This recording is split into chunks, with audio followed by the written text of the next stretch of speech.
நேயர்கள் அனைவருக்கும் அன்பான வணக்கம். மற்றும் ஒரு புது வெளிச்சம் நிகழ்ச்சியில் மீண்டும் இன்றைய பொழுதில் உங்கள் அனைவரையும் சந்திப்பதில் மகிழ்ச்சி அடைகிறோம். பிரித்தானிய நீதிமன்றம், குறிப்பாக மேன்முறையீட்டு நீதிமன்றம் வழங்கியிருக்கிற ஒரு தீர்ப்பு பிரித்தானியாவில் அகதி தஞ்ச கோரிக்கைகளை முன்னிறுத்தி இருக்கின்றவர்களுக்கு ஒரு புதிய நம்பிக்கையினை வழங்கியிருக்கிறது. நாடு கடந்த தமிழீழ அரசாங்கத்தில் செயற்பாட்டாளர்களாக இங்கே பிரித்தானியா போன்ற நாடுகளில், குறிப்பாக பிரித்தானியாவில் பணியாற்றுகிற பொழுது அவர்கள் தாயகத்துக்கு திரும்பிச் சென்றால் அவர்களுக்கு பாதுகாப்பு அச்சுறுத்தல் இருக்கிறதா இல்லையா என்கிற ஒரு பெரிய ஒரு கேள்விக்கு சட்ட ரீதியான ஒரு விடை கிடைத்திருக்கிறது. அவர்களுக்கு ஆபத்து இல்லை என்று பிரித்தானிய குடிவரவு திணைக்களம் சொல்லுகிறது. ஆனால் நீதிமன்ற தீர்ப்பின்படி இல்லை, செயற்பாட்டாளர்களாக இங்கே இருந்தால் தடை செய்யப்பட்ட ஒரு அமைப்பு என்கிற அடிப்படையில் அங்கே சென்றால் அவர்களுக்கு ஆபத்து இருக்கிறது என்கிற அடிப்படையில் ஒரு தீர்ப்பு வழியாக இருக்கிறது. ஆக காலத்தினுடைய மிக முக்கியமான ஒரு தீர்ப்பு என்கிற அடிப்படையில் அந்த தீர்ப்பு பற்றியும் அதில் இருக்கக்கூடிய பின்னணி பற்றியும் சட்ட ரீதியாக ஏற்படக்கூடிய தாக்கங்கள் பற்றியும் இன்றைய பொழுது நிகழ்ச்சியில் நாங்கள் பேசவிருக்கிறோம். இந்த வழக்கினுடைய யூபி என்று யூபி ஸ்ரீலங்கா என்று அடையாளப்படுத்தக்கூடிய இந்த வழக்கினுடைய தீர்ப்பு இன்று வெளியாகி இருக்கிறது. இதனுடைய சொலிசிட்டராக பணியாற்றியிருந்த பாரிஸ்டர் அருண் கணநாதன் இன்றைய பொழுதும் எங்களோடு இணைந்து கொண்டிருக்கிறார். அதே போன்று இந்த வழக்கினுடைய இன்னுமொரு சட்டவாளராக பணியாற்றியிருந்த கீதார்த்தனன் இன்றைய பொழுது எங்களோடு இணைந்து கொண்டிருக்கின்றார். அதே போன்று நாடு கடந்த தமிழீழ அரசாங்கத்தினுடைய விளையாட்டுத்துறை அமைச்சர் யோகலிங்கம் எங்களோடு இணைந்து கொண்டிருக்கிறார். முதல் கீத், உங்களுக்கு வணக்கம். அதே போன்று யோகலிங்கம், உங்களுக்கு வணக்கம். கனா மறுமுறையில் இருக்கிறார், அவரையும் நாங்கள் இணைத்துக் கொள்கிறோம். உண்மையில் இது ஒரு முக்கியமான தீர்ப்பு இல்லையா? இது நாடு கடந்த அரசாங்கத்தை பொறுத்த வரைக்கும் சரி, இந்த காலகட்டத்தில் இப்படி தீர்ப்பு வந்திருப்பது இல்லையா? இது உண்மையில் இப்படித்தான் ஒரு தீர்ப்பு வரும் என்று எதிர்பார்த்திருந்தீர்களா? இந்த வழக்கு போட்டவருக்கு சாதகமாக வரும் என்று எதிர்பார்த்திருந்தீர்களா அல்லது எப்படி இருந்தது உங்களுக்கு? நிச்சயமாக. ஏனென்றால் ஏராளமான வழக்குகளில் இந்த பிரச்சனை தொடர்ந்து வாதிடப்பட்டு வந்து கொண்டிருந்தது. இங்கே அரசியல் நடவடிக்கைகள் ஈடுபடுபவர்கள் சாதாரண செயற்பாட்டாளர்களா அல்லது ஏற்பாட்டாளர்களா என்ற விடயத்தில் ஒரு குழப்பம் ஏற்பட்டு கொண்டிருந்தது. நீதிமன்றமும் உள்விவகார அமைச்சு ஹோம் ஆஃபீஸும் ஏற்பாட்டாளர்கள், அதாவது ஆர்கனைசிங் லெவலில் உள்ளவர்களுக்கு மட்டும்தான் ஆபத்து உள்ளது என்ற நிலையில் இருந்தார்கள். அந்த அடிப்படையில் ஏராளமான உண்மையான செயற்பாட்டாளர்களின் வழக்குகள் நிராகரிக்கப்பட்டு வந்து கொண்டிருந்தன. ஆனால் இந்த வழக்கில் அந்த நிலை மாற்றப்பட்டுள்ளது. ஒரு சாதாரண செயற்பாட்டாளராக இருந்தாலும் அவருக்கு ஏற்படக்கூடிய அச்சுறுத்தல்களை நீதிமன்றம் ஒரு வழக்கை தீர்மானிக்கின்ற நீதிபதி எப்படி அணுக வேண்டும் என்பதை இந்த வழக்கு ஒரு முடிவாக, ஒரு கைடன்ஸாக தெரியப்படுத்தியுள்ளது. யோகி, நீங்கள் என்ன சொல்வீங்களா? இப்போது நாடு கடந்த அரசாங்கத்தை பொறுத்த வரைக்கும் இப்போது செயற்பாட்டாளர்களாக வெளிநாடுகளில் பணியாற்றுகிறவர்கள், இவர்கள் செயற்பாட்டாளர்களாக அரசியல் பணியாற்றினார்கள் என்பதற்காக ஒரு அத்தாட்சி கடிதம் என்பது தேவைப்படும் இல்லையா? அப்படி ஒரு கடிதம் இருந்தால்தான் இவர் செயற்பாட்டார் இல்லையா என்பதை உறுதிப்படுத்த வேண்டும். அது உண்மையில் ஒரு துர்ப்பாக்கியமான சம்பவம். ஒருவரும் ஒரு செயற்பாட்டாளன் தான் செயற்பாட்டாளன் என்பதை உறுதிப்படுத்த வேண்டிய ஒரு நிர்பந்தத்துக்கு அரசியல் வழியில் தள்ளப்படுகிறான். இப்போது நாடு கடந்த அரசாங்கத்தில் நீங்கள் இவர் செயற்பாட்டாளர் என்று செயற்படுகின்ற பொழுது, ஒருவரை உறுதிப்படுத்தி ஒரு கடிதம் கொடுக்கிற பொழுது, இப்போது அவர் யார் என்று அடையாளப்படுத்தி நீங்கள் கொடுத்தால் அந்த கடிதத்துக்கு அல்லது அந்த அத்தாட்சிக்கு ஒரு அங்கீகாரம் கிடைத்திருக்கிறது என்று சொல்லலாமா சட்ட ரீதியாக? நிச்சயமாக. வணக்கம். நாங்கள் எப்போதுமே தமிழ் மக்கள் நிச்சயமாக வெல்ல வேண்டும், எமது தமிழம் எடுக்க வேண்டும், அதற்காக வேலை செய்து கொண்டிருக்கின்றோம். ஸ்ரீலங்கா கவர்மெண்ட் எங்களை ஒரு பயங்கரவாத அமைப்பு என்று சொல்லி தடை செய்து வைத்திருக்கிறார்கள். அந்த அடிப்படையில் நாங்கள் இங்கிருக்கும் தமிழ் மக்கள் அனைவருமே நாங்கள் ஃப்ரீடமாக வாழ வேண்டிய எல்லா நாடுகளும் வாழ வேண்டியவர்கள். இங்கு நாங்கள் வந்து வேலை செய்தால் நீங்கள் கேட்டது போல் அவர்கள் செயற்பாட்டாளர்கள், நாங்களும் ஒரு செயற்பாட்டாளர்கள் தான். பிரதமர் உத்தரகுமார் அண்ணா ஆல்வேஸ் சொன்னவர், எனக்கு அது ஞாபகம் வருகின்றது. நாங்கள் அனைவருமே செயற்பாட்டாளர்கள். தமிழீழம் என்ற கொள்கையை விட்டோம் என்றால் வீட்டை போய்விடலாம். இதில் செயற்பாட்டாளர்கள் தான் நாங்கள் இந்த பதவிகளுக்காக இருப்பவர்கள் அல்ல. ஆனாலும் அதே போல் இங்கு வந்த தமிழ் மக்களும் நாடு கடந்த அரசாங்கத்தில் வந்து இணைந்து வேலை செய்வர்களும் ஒரு செயற்பாட்டாளர்கள். ஆனால் நாங்கள் ஒரு வித்தியாசம் பாராளுமன்ற உறுப்பினர், மெம்பர் ஆஃப் பார்லிமெண்ட் என்று சொல்லக்கூடிய நாங்கள் எல்லாம் மெம்பர் பார்லிமெண்ட், மற்றவர்கள் வந்து இணைந்து அனைத்து தமிழ் மக்களும் செயற்பாட்டாளர்களாகவும் அதுக்கு உறுதுணை செய்பவர்களாகவும் தான் இருக்கின்றார்கள். இந்த இடத்தில் சட்டத்தரணி பாரிஸ்டர் அருண் கடநாதன் அவர்களை நாங்கள் இணைத்துக் கொள்ளவிருக்கிறோம். நேர்கள் அடிப்படையில் சொல்வதாக இருந்தால் குடிவரவு தஞ்ச கோரிக்கை அல்லது அகதி தஞ்ச கோரிக்கைகளுக்காக பல விண்ணப்பங்கள் ஊரிலிருந்து வந்த தமிழர்களினால் சமர்ப்பிக்கப்படுகின்றன. அவ்வாறு சமர்ப்பிக்கப்படுகிற ஒரு தஞ்ச கோரிக்கையை பொறுத்த வரைக்கும் அவர் இலங்கைக்கு சென்றால் ஆபத்து இருக்கிறது, அவர் இந்த நாட்டில் அரசியல் வேலைகளில் ஈடுபட்டிருக்கிறார், ஆகவே அவர் இலங்கைக்கு சென்றால் ஆபத்து இருக்கிறது என்கிற அடிப்படையில் ஒரு கோரிக்கை சமர்ப்பிக்கப்படுகிறது, ஒரு விண்ணப்பம் அகத்தஞ்சம் அனுப்பப்படுகிறது. பிரித்தானிய குடியுறவு திணைக்களத்தை பொறுத்த வரைக்கும் இவர் சாதாரண அரசியல் செயற்பாட்டால் தான், இவருக்கு எந்த ஆபத்தும் இல்லை என்று அவர்கள் சொல்கிறார்கள். இல்லை, ஆபத்து இருக்கிறது என்று கூறி நிரூபிக்கப்பட்ட வாதாடப்பட்ட வழக்கினுடைய தீர்ப்பு தான் இன்று வெளியாகி இருக்கிறது. இந்த வழக்கில் நேரடியாக அதனுடைய சொலிசிட்டராக இருந்த அருண் கடநாதன், கணா, நீங்கள் என்ன சொல்வீர்கள் இதனை பொறுத்த வரைக்கும்? இந்த வந்த தீர்ப்பு, இதனுடைய முக்கியத்துவம் உங்களுடைய பார்வையில் நீங்கள் நேரடியாக சம்பந்தப்பட்டவர் என்ன சொல்வீர்கள்? இன்றைக்கு நீதிபதிகள் தீர்ப்பைத்தான் வழங்கினார்கள். இந்த வழக்கு ஒரு 2 கிழமைகளுக்கு முன்னர் தான் முழுமையான விசாரணை நடைபெற்றது. இந்த தீர்ப்பு யூபி ஸ்ரீலங்கா என்று பெயரிடப்பட்டிருக்கின்றது. இந்த தீர்ப்பின் முக்கியத்துவம் 2 வகைகளில் முக்கியத்துவமாக இருக்கின்றது. ஒன்று சட்ட ரீதியாக ஒரு முக்கியமான ஒரு பாலிசி டாக்குமெண்டை ஹோம் ஆஃபீஸ் ஒரு மேன்முறையீட்டில் ஒரு அப்பீல் சமர்ப்பிக்காவிட்டால் அது சட்ட பிழையாக, எரர் ஆஃப் லோவாக வரும் என்று கோடத்தில் கூறியிருக்கின்றது. அது ஒரு சட்ட ரீதியான அவர்களுடைய தீர்ப்பு. மற்றொரு முக்கியமான விடயம், தமிழர்கள் வழக்குகளை பொறுத்த மட்டில் இந்த நாடு கடந்த அரசாங்கம் TGTE-யில் செயற்பாட்டாளராக இருந்தவர் சம்பந்தமான வழக்கு தான் இந்த வழக்கு. அதில் வழமையாக ஹோம் ஆஃபீஸ் இப்படியான டயஸ்பரா நடவடிக்கைகளை பொறுத்த மட்டில் ஒரு முக்கியமான ஒரு பதவி வகித்திருக்க வேண்டும், அல்லது அவர்களுடைய பங்களிப்பு ஒரு முக்கியமான ஒரு சிக்னிஃபிகன்ட் ஆக்டிவிஸ்டாக இருக்க வேண்டும் என்று வாதாடுவது வழக்கமாக இருந்து வந்தது. இந்த வழக்கிலும் இந்த சம்பந்தப்பட்டவர் யூபி என்பவர் நாடு கடந்த அரசாங்கத்தின் ஒரு செயற்பாட்டாளராக இருந்து வந்தார். எனினும் அவர் ஒரு முக்கியமான பதவிகளையோ ஒரு முக்கியமான ஒரு ஏற்பாட்டாளராக இருக்கவில்லை, ஒரு ஆர்கனைசராக. ஆகவே ஹோம் ஆபீஸினுடைய வாதம் அப்படிப்பட்டவர்கள் இலங்கைக்கு திருப்பி அனுப்பப்பட்டால் அவர்கள் கைது செய்யப்பட மாட்டார்கள், சித்திரவதை செய்யப்பட மாட்டார்கள் என்று இருந்து வந்தது. இந்த வழக்கிலும் அதே வாதத்தை தான் அவர்கள் நீதிமன்றத்துக்கு முன்னால் முன்வைத்தார்கள். அந்த வாதத்தை நிராகரித்த கோட்டபீலின் மிக மூத்த 3 நீதிபதிகள் இவர் வெறுமனே ஒரு TGTE செயற்பாட்டாளராக இருந்தாலே அவர் இலங்கைக்கு திருப்பி அனுப்பப்பட்டால் துன்புறுத்தல்களை சந்திக்கலாம், கொலை செய்யப்படலாம் என்ற விடயங்களை உதாசீனம் செய்ய முடியாது என்று கூறி அவருக்கு சாதகமாக இந்த தீர்ப்பை வழங்கி இருக்கின்றார்கள். இன்னும் ஒரு சின்ன ஒரு கேள்வி இருக்கிறது. போதும் பல அமைப்புகளில் செயற்பாட்டாளர்களாக உலகம் முழுவதும் தமிழர்கள் பணியாற்றி கொண்டிருக்கிறார்கள். சில அமைப்புகள் மீது ஸ்ரீலங்காவில் இன்னமும் தடை நீடிக்கிறது. ஆக நாடு கடந்த தமிழீழ அரசாங்கத்துக்கு ஸ்ரீலங்காவில் தடை இருக்கிறது, ஆகவே தடை செய்யப்பட்ட அமைப்போடு வேலை செய்தார் என்கிற அடிப்படையில் இந்த வாதம் முன்வைக்கப்பட்டதா, அல்லது ஒரு அரசியல் செயற்பாட்டாளராக எந்த அமைப்பாக இருந்தாலும் வெளிநாடுகள் செயற்பட்டால் அவர்களுக்கு ஒரு ஆபத்து என்கிற அடிப்படையில் முன்வைக்கப்பட்டது? எப்படி இருந்தது உண்மையில்? இந்த 2 பக்கமும் பார்க்கப்பட்டது. முக்கியமாக அந்த நாடு கடந்த அரசாங்கம் இலங்கையில் தடை செய்யப்பட்டிருக்கின்றது என்பது சம்பந்தமாகவும், அது தொடர்பாக இலங்கை அரசாங்கம் விடுத்த அறிக்கைகள், அதாவது நாடு கடந்த அரசாங்கத்துடன் சம்பந்தப்பட்டவர்கள் இலங்கைக்கு திரும்பி வந்தால் அவர்கள் கைது செய்யப்படுவார்கள், தொடர்ந்து தடுப்பில் வைத்திருக்கப்படலாம் என்ற கூற்றுக்களை அன்றைய இராணுவ பேச்சாளராக இருந்த பிரிகேடியர் வணிக சூரிய என்று நினைக்கின்றேன் கூறியிருந்தார். அந்த கூற்றுக்களின் அந்த ஆதாரங்களின் நான் உங்களிடம் வரமாட்டேன். பொதுவும் ஒரு முக்கியமான தீர்ப்பு வந்திருக்கிறது. இது இவ்வாறான தீர்ப்புகள் வருகிற பொழுதோ ஏற்கனவே சில நேரங்களில் இந்த எல்பி என்று ஒரு வந்திருந்த CJ என்று நினைக்கிறேன். இப்படி பல வழக்குகள் மிக முக்கியமாக வந்த தீர்ப்புகள் பல நேரங்களில் இந்த அகதி தஞ்சம் கேட்டு வருகின்றவர்களுக்கென புதிய வாய்ப்புகளை கொடுத்திருக்கின்றன. இந்த தீர்ப்பை பொறுத்தவரைக்கும் இது எந்தளவு தூரம் முக்கியம் என்று நினைக்கிறீர்கள் இன்றைய காலகட்டத்தில் இவ்வாறான அகதி கோரிக்கைகளை முன்வைக்கிறவர்களுக்கு? நான் ஏற்கனவே சொன்னது போல இது மிகவும் பிரயோசனமான பயனுள்ள தீர்ப்பு, குறிப்பாக அகதிகளுக்கு. அதே நேரம் இதை இரண்டு விதமாக பார்க்கலாம். ஒரு வகையில் அகதிகளுக்கும் செயற்பாட்டாளர்களுக்கும் பாதுகாப்பு தேடிக்கொள்ளக்கூடிய சந்தர்ப்பங்களை ஏற்படுத்தி கொடுக்கின்றது.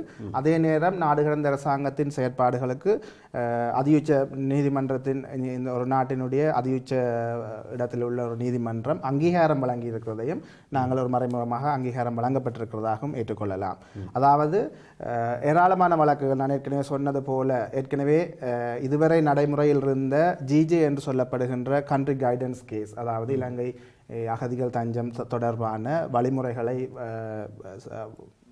கொண்டிருந்த அந்த வழக்கு, அந்த வழக்கில் இருந்த குழப்பமான நிலை ஒன்று, ஒரு அடிமட்ட உறுப்பினரா, அதாவது செயற்பாட்டாளர் அல்லது ஏற்பாட்டாளர் என்ற இரு வேறுபாடுகள், பார்ட்டிசிபென்ட் அல்லது ஆர்கனைசர், இந்த இரு வேறுபாடுகளும் இல்லாமல் உண்மையிலே தடை செய்யப்பட்ட டிஜிடி என்ற அமைப்பில் இருப்பவர்களுக்கு ஆபத்து இருக்கின்றது என்ற நிலையை அதை ஒரு நீதிபதி ஒரு முக்கியமான விடயமாக கருத்தில் கொள்ள வேண்டும் என்பதை இந்த தீர்ப்பு மீள வலியுறுத்துகிறது.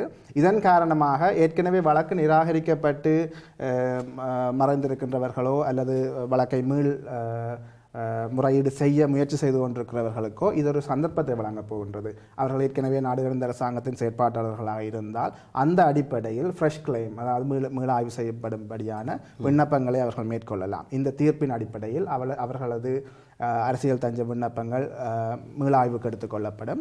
அதே நேரம் அதில் உள்ள முக்கிய பங்களிப்பு நாடு கடந்த அரசாங்கத்தின் உறுப்பினர்கள் அவர்கள் ஏற்கனவே நீங்கள் சொன்னது போல அவர்கள் வழங்குகின்ற உறுதிப்படுத்தல் பத்திரங்கள் மிகவும் பயனுடையவராக இருந்தன. அந்த பத்திரங்கள் அடிப்படையில் தான் இந்த வழக்கம் மேல்முறையீட்டுக்கு வந்து இந்த ஒரு நல்ல தீர்ப்பை ஏற்படுத்துவதற்கு இருந்தது. தங்களது நீங்கள் முதலில் சொல்கிற விடயத்தில் ஒரு விடயம், நீங்கள் இரண்டு விடயம் மிக தெளிவாக சொன்னீர்கள். செயற்பாட்டாளர் ஏற்பாட்டாளர் என்ற அடிப்படையில் தான் வழக்கினுடைய ஒட்டுமொத்தமான நோக்கமும் நகர்கிறது என்று சொல்லலாம். என்னவென்று டிஃபைன் பண்ணுகிறார்கள்? செயற்பாட்டாளர் என்பவர் யார், ஏற்பாட்டாளர் என்பவர் யார், அதனை எப்படி பிரித்து பார்ப்பது, அதற்கு என்ன சட்டப்படி அது எப்படி பிரித்து பார்க்கப்படுது? சட்டப்படியாக இதில் தெளிவின்மை ஒன்று காணப்பட்டு கொண்டு வந்தது. செயற்பாட்டாளர் என்பது சாதாரண அடிமட்ட உறுப்பினர். நீங்கள் ஒரு மெம்பராக ஒரு அமைப்பில் இருக்கலாம், 1000 ப்ரொட்டஸ்டில் சாதாரணமாக பங்கு பெற்றி இருக்கலாம், க்ரௌடில் நீங்கள் ஒரு ஆளாக நின்றுட்டு வந்திருக்கலாம். ஏற்பாட்டாளர் என்னும் பொழுது நீங்கள் பொறுப்பாக நிகழ்வுகளை ஏற்பாடு செய்திருக்க வேண்டும். உங்களது கண்ட்ரிபியூஷன், அதாவது பங்களிப்பு இருந்திருக்க வேண்டும் நிகழ்வுகளை ஆர்கனைஸ் பண்ணுவது. நீங்கள் பப்ளிக்காக மேடையிலோ மீட்டிங் கூட்டங்களிலோ உரையாற்றல்கள் நிகழ்த்தி இருக்க வேண்டும். உங்களுடைய எம்பிகள் பாராளுமன்ற உறுப்பினர்களை சந்தித்து நமது பிரச்சனையை கலந்துரையாடி இருக்க வேண்டும். இப்படியான ஏராளமான காரணங்களை நிரூபிப்பதன் மூலம்தான் அவர் ஆர்கனைசர் என்றதை நாங்கள் இவ்வளவு காலம் நிரூபிக்க வேண்டி இருந்தது. ஆனால் இந்த தீர்ப்பின் அடிப்படையில் நீங்கள் ஒரு செயற்பாட்டாளராக இருந்தாலும் அவருக்கு ஆபத்து உள்ளது என்பதைத்தான் மீண்டும் நாங்கள் அதை வலியுறுத்தக்கூடியதாக இருந்தது. நான் ஏற்கனவே சொல்ல முயன்றது போல நாடு கடந்த அரசாங்கம் உண்மையாக தங்களுடைய செயற்பாட்டாளர்களுக்காக அவர்கள் முன்வந்து நீதிமன்றத்தில் ஒரு பிரதிநிதியை அனுப்பி அவர்களுக்காக வாதிட்டு இப்படியான செயற்பாட்டாளர்களுக்கு பாதுகாப்பு வழங்குவதில் அவர்கள் செய்து கொண்டு வருகின்ற பங்களிப்பு மிகவும் பாராட்டத்தக்கது. ஏனெனில் பல அமைப்புகள், நீங்கள் சொன்னது போல பல அமைப்புகள் இங்கே இருக்கின்றன, பல தொண்டர்கள் அங்கு செயற்படுகிறார்கள். ஆனால் அப்படியான ஒரு தொண்டருக்கு ஒரு பிரச்சனை ஏற்படும் பொழுது, அதுவும் உயிராபத்து சம்பந்தமாக அவர் அரசியல் தஞ்சம் நிராகரிக்கப்பட்டு அவர் டிபோர்ட் பண்ணப்படுகின்ற கட்டத்தில் கூட அந்த அமைப்புகள் அதனால் தலையிடுவதற்கு தயங்குகின்றன. இது மிகவும் வருத்தப்படக்கூடிய விடயம். ஆனால் இந்த விடயத்தில் நாடு கடந்த அரசாங்கம் மிகவும் முன்னணியில் நிற்கின்றது. தங்களது தொண்டர்களுக்கு அவர்கள் சாதாரண மெம்பராக இருந்தால், சாதாரண ஆக்டிவிஸ்டாக இருந்தால் என்ன, ஆர்கனைசிங் லெவலில் இருந்தால் என்ன, அவர்களுக்கு உரிய அத்தாட்சி பத்திரங்களை வழங்கி அவர்களுக்கான பாதுகாப்பு ஏற்பாட்டுக்கு தங்களால் இயன்ற உதவிகளை செய்து வருகின்றார்கள். இந்த நிலைமை மிகவும் வரவேற்கத்தக்கது. ஏனைய அமைப்புகளும் இவ்வாறான செயற்பாடுகளை பின்பற்ற வேண்டும். ஏனெனில் இங்கே அரசியல் தஞ்சம் கேட்கின்ற ரெஃப்யூஜிஸ் 90% யுத்த சாட்சியங்கள், நாங்கள் வோக்ராம் விட்னஸ் என்று சொல்லிக்கொண்டு இப்பொழுது ஜெனோசைடை நிரூபிப்பதோ வோக்ராமை நிரூபிப்பதோ சாட்சியங்களை தேடித்திருக்கின்றோம். அந்த சாட்சியங்களில் 90% அரசியல் தஞ்சம் கேட்டு இங்கே வந்திருப்பவர்கள். அப்போ அவர்களை வைத்து நாங்கள் அரசியல் நடத்துகின்ற இந்த அமைப்புகள் அவர்களுக்கு பாதுகாப்பு வழங்குவதற்கு ஒரு கடிதமோ அல்லது அவர்களுக்காக நீதிமன்றத்துக்கு வரவோ முன்வரவில்லை என்றால் அது மிகவும் பாரதூரமான விடயம். இது ஒரு அரசியல் விடயமாக பார்க்கப்பட வேண்டும் இல்லை? இப்போது சில நேரம் சில அமைப்புகள் சில பேரோடு பேசுகிற பொழுது சொல்வார்கள், இது இந்த எசைலம் கேஸ், இதில் நாங்கள் போகக்கூடாது என்று. ஆனால் உண்மையில் எசைலம் கேஸ் என்று அதனை குறைத்து பார்ப்பதை விட இது தமிழர்களுடைய ஒரு வாழ்க்கை பிரச்சனையாக பார்க்கப்பட வேண்டும், அரசியல் பிரச்சனை. அவர்கள் அகதி தஞ்சம் கோரி வருகிற பொழுது அதற்கு பின்னணியில் அரசியல், அதற்கு பின்னால் நடைபெற்ற யுத்தம், அதனால் ஏற்படுகிற பாதிப்புகள் இருந்து தான் அவர்கள் தப்பி வருகிறார்கள் இல்லையா? ஆக அந்த அடிப்படையில் பார்க்க முடியும். யோகி, உங்களோடு பேச வேண்டும். அதற்கிடையில் கனா ஒரு சின்ன ஒரு கேள்வி இருக்கிறது. அதாவது ஒரு வழக்கினுடைய தீர்ப்பு முக்கியமாக வருமாக இருந்தால் அந்த தீர்ப்பினை மையப்படுத்தி கொண்டு பல்வேறு வழக்குகள் அதே அடிப்படையில் தாக்கல் செய்யப்படுகிற நடைமுறை என்பது பொதுவாக இருந்து வருகிறது. இந்த வழக்கினுடைய தீர்ப்பை பின்பற்றியும் பலர் இனிவரும் காலங்களில் தாங்களும் இதே போன்ற ஒரு ஆக்டிவிஸ்டாக இருந்தோம் என்கிற கோணத்தில் இந்த தீர்ப்பினை அடிப்படையாக வைத்த வழக்குகளை தாக்கல் செய்யக்கூடிய வாய்ப்புகள் இருக்கும். இந்த தீர்ப்பை பொறுத்த வரைக்கும் அப்படியான வாய்ப்புகள் எப்படி இருக்கின்றன? அது நிறைய இருக்கின்றது. ஏனென்று கேட்டால் கோட்டவிப்பியல் என்பது இந்த நாட்டில் அந்த ஜுடிஷியல் ஸ்ட்ரக்சரை பார்த்திருக்கிறா சுப்ரீம் கோர்ட்டுக்கு அடுத்தது. ஆகவே அவர்களுடைய தீர்ப்பை ட்ரைபியூனல்ஸ் தான் வழமையாக அகதி வழக்குகளை பரிசீலனை செய்து வழக்கமாக இருக்கின்றது. ஆகவே அந்த அடிப்படையில் இந்த தீர்ப்பை அவர்கள் கருத்தில் எடுத்துக்கொண்டுதான் ட்ரைபியூனல் நீதிபதிகள் தங்களுடைய வழக்குகளில் தீர்ப்புகளை வழங்குவார்கள். அத்துடன் ஹோம் ஆபீஸுக்கும் இந்த தீர்ப்பை கவனத்தில் எடுத்துக்கொண்டு அந்த அடிப்படையில் அகதி அந்தஸ்து முடிவுகளை மேற்கொள்ள வேண்டிய ஒரு கடப்பாடும் இருக்கின்றது.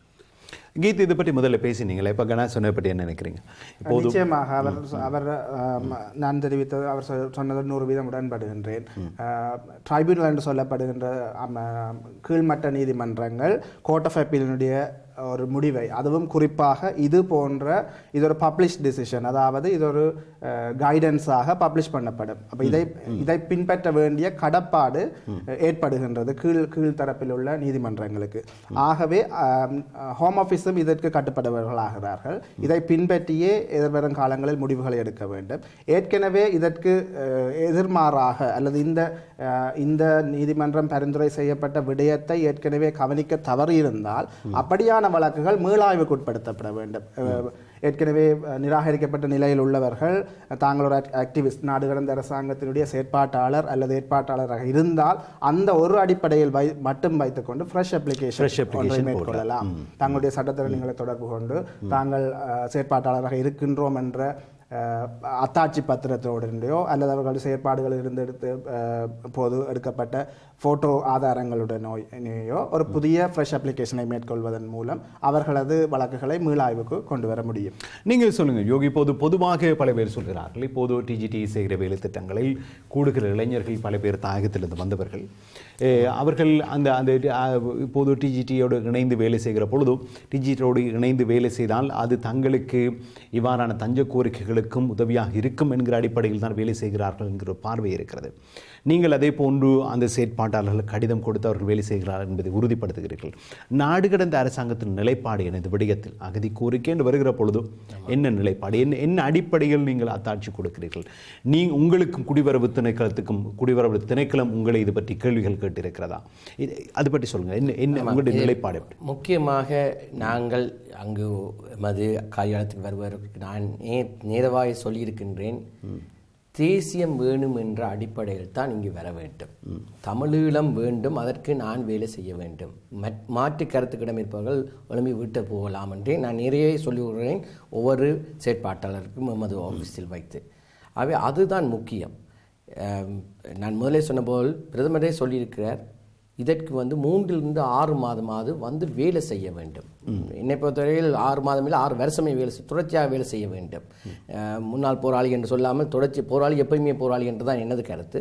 அதே போல் இதற்கும் நாங்கள் இப்போது 2009 அதுக்கு முதலோ இப்போ வந்தாலும் தொடர்ந்து போராட வேண்டும். போராடுவதற்கு இப்போ நாடு கடந்த தமிழ் அரசாங்கத்தில் இப்போது நாங்கள் ஒரு வேலைக்கு போயிருந்தோம் என்றால் வேலையிலிருந்து இன்னொரு வேலைக்கு போகும்போது ஒரு கடிதத்தை கேட்போம். அந்த வேலைக்கு கடிதம் தாங்கள் ரெஃபரன்ஸ் லெட்டர் போல. அதே போல தான் இதுவும் எமது செயற்பாட்டாளர்களுக்கு நாங்கள் அத்தாட்சிப்படுத்துகின்றோம், இவர்கள் இந்த வேலையை செய்திருக்கிறார்கள் என்று. ஆகவே அதைத்தான் செய்கிறவங்களே வேறு ஒன்றும் செய்யவில்லை. அவர்கள் எமக்காக தேசத்துக்காக வேலை செய்திருக்கிறார்கள். அவர்கள் செய்த வேலைப்பாடுகள் சிம்பிளாக அப்போது கீத் சொன்ன போல் சிம்பிளாக ஒரு ப்ரொட்டஸ்ட்டுக்கோ ஒரு மீட்டிங்குக்கோ வந்து அட்டென்ட் பண்ணினோம் என்று சொல்லி போட்டு ஒரு கடிதத்தை கொண்டு போய் நாங்கள் கொடுப்பதும் இல்லை, அப்படி கொடுக்கவும் கூடாது. அதில் வந்து தேசிய வேலைப்பாடுகளில் இணைந்து முக்கியமாக வேலை செய்து இந்த கேஸில் கூடி கேட்டிருக்கிறார்கள் இவர்களுடைய முக்கிய வேலைப்பாடுகள் என்ன, அந்த மாதிரியான வேலைப்பாடு செய்யும்போது அது எப்படி ரெண்டு பக்கமாக ஒன்று வந்து வேலை செய்பவருக்கும் உதவி செய்கின்றது, அதே நேரம் தேசிய வேலைப்பாடுகளும் நடக்கின்றன. அதுதான் முக்கியம். எங்களுக்கு என்னை பொறுத்தவரை நாங்கள் தேசியத்துக்கான வேலைப்பாடுகளை செய்யும்போது தேசியமே எங்களை காப்பாற்றும். அதுதான் தமிழருக்கு வேண்டும், அதுதான் அடிப்படை.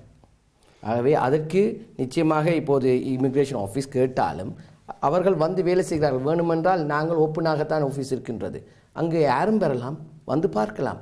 ஒவ்வொரு கிழமையும் நாங்கள் கூடுகின்றோம், 100 200 பேர் வருகின்றார்கள். தற்போது இன்னும் கூட பேர் இன்றும் அடித்து கேட்டார்கள், அண்ணா அவங்களோட வந்து வேலை செய்யணும் என்று. நான் சொன்னேன், நிச்சயமாக வாருங்கள். வரும் சனிக்கிழமை ஞாயிற்றுக்கிழமையும் ஒரு பெரிய ஒரு போராட்டம், உண்ணாவிரத போராட்டத்தை துவங்க இருக்கின்றோம். அதிலும் வந்து கலந்து கொள்ளுங்கள். அதில் வந்து பார்ட்டிசிபெண்டாக பார்வையாளர்கள் இல்லாமல் பங்காளிகளாக மாற வேண்டும். எப்போது நீங்கள் பங்காளிகளாக ஒரு எமது தேசிய வேலைப்பாடில் மாறுகிறீர்களோ இந்த இமிக்ரேஷனும் இல்லை, ஸ்ரீலங்கன் கவர்மெண்ட்டும் இல்லை, ஒருத்தரும் ஒன்றும் செய்ய முடியாது. நாங்கள் நிச்சயம் வெல்லலாம், தேசியத்தை தமிழத்தை எடுக்கலாம். ஆகவே அதற்கு அனைவரும் உண்மையாகவும்